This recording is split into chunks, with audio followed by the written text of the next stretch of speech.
Mina olen Piret Naiskodukaitse Sakala ringkonnast ja täna teeme mulgiputru.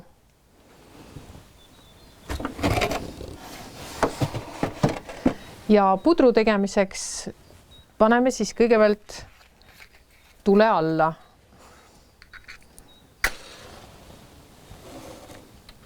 Mulgiputru saab siis teha nii pliidi peal kui ka lõkke peal.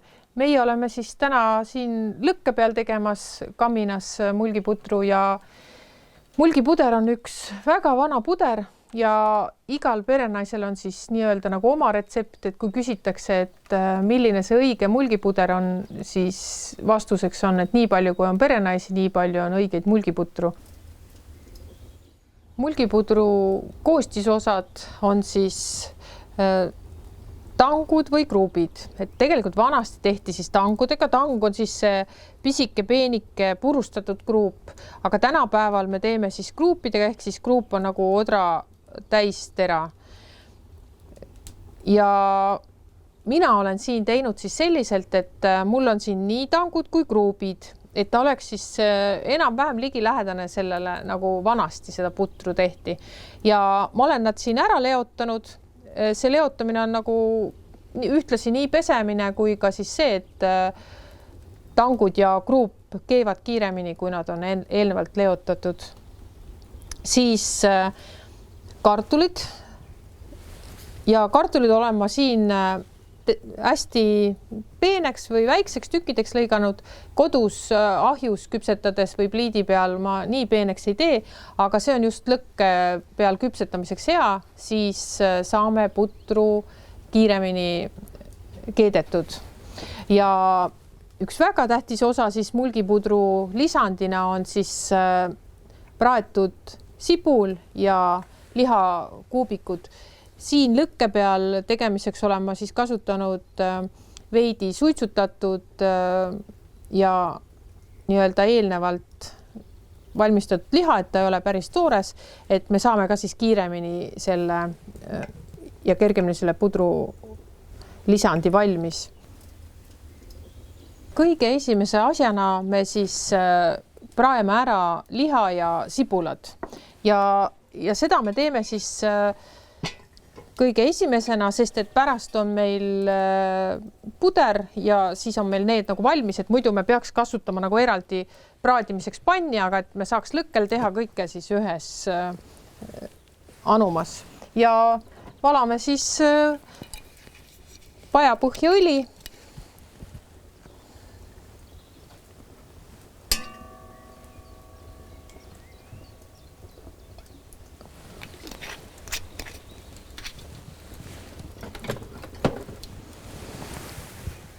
Paneme siis hakitud sibula.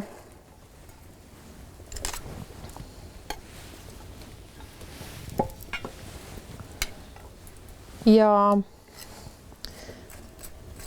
ma laseksin sibula kõigepealt natukene ära klaasistuda ja siis seejärel panen lihakuubikud. Meil on siis sibulad ja liha ära praadinud. Me tõstame siis liha ja sibulad siit välja, et me saaksime mulgiputru siis hakata siin keetma ja pärast siis seda lisandina mulgipudru peal kasutada. Et mulgipuder siis ise tegelikult tehakse eraldi. Liha on sibulate ja lihakõrned on siis mulgipudru lisand. Et tehakse ka selliselt, et tehakse mulgipudru, osa teevad kohe lihaga, aga meie teeme nii, nagu algselt viisil oli, et praetud sibulad, praetud lihakõrnetega on siis mulgipudru lisand.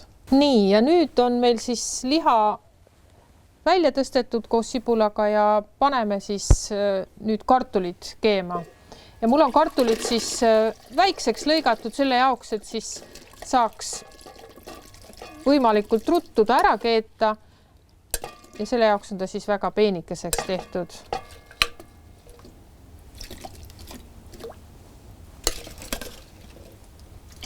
Nii, nüüd meil kartulid on potti ära pandud ja paneme siia siis nüüd ka need eelnevalt leotatud kruubid ja tangud. Ja oluline on siis see, et vett jääks nii piisavalt, et kruubid ja tangud ja kartul oleks siis kaetud.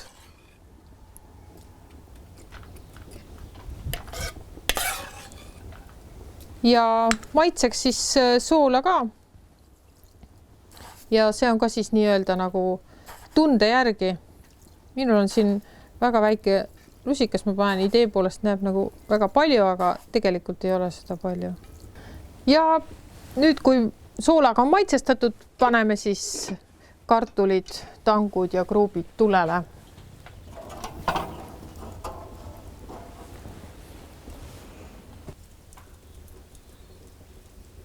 Vaatame siis, kas kartul ja tangud on ära keenud.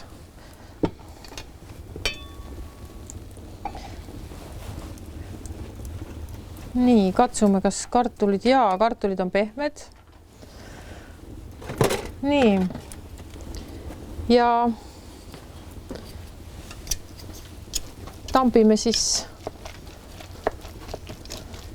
pudrumännaga pehmeks. Mulgipuder on üks väga vana puder. Mulgiputru on tehtud siis talude päriseks ostmisest saati ja mulgipuder on pärandatud põlvest põlve edasi. Ja mulgipuder on kantud ka siis vaimse kultuuripärandi nimistusse. Käesoleval aastal siis tehti taotlus ka UNESCO vaimse pärandi erinimekirja kandmiseks ja 2024 tuleb siis arvatavalt ka selle kohta otsus, et hoiame siis kõik pöialt. Pudru on meil nüüd valmis ja hakkame serveerima. Ja natukene rohelist ja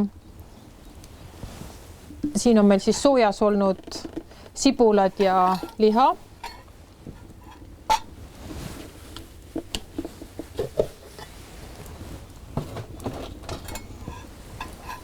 Ja kõigepealt siis tõstame, nagu ma ütlesin, et putru lisand on siis sibulad ja liha. Kõigepealt siis tõstame siit putru.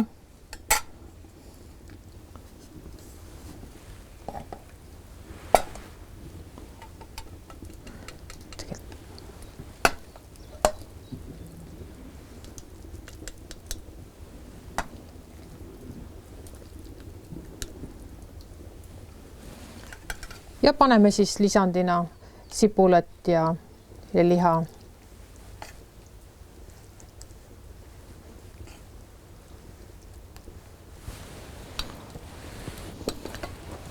Ja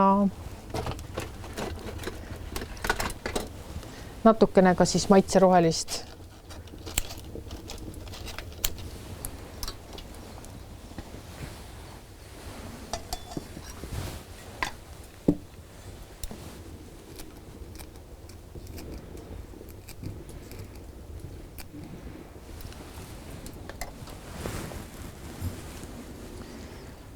Head isu!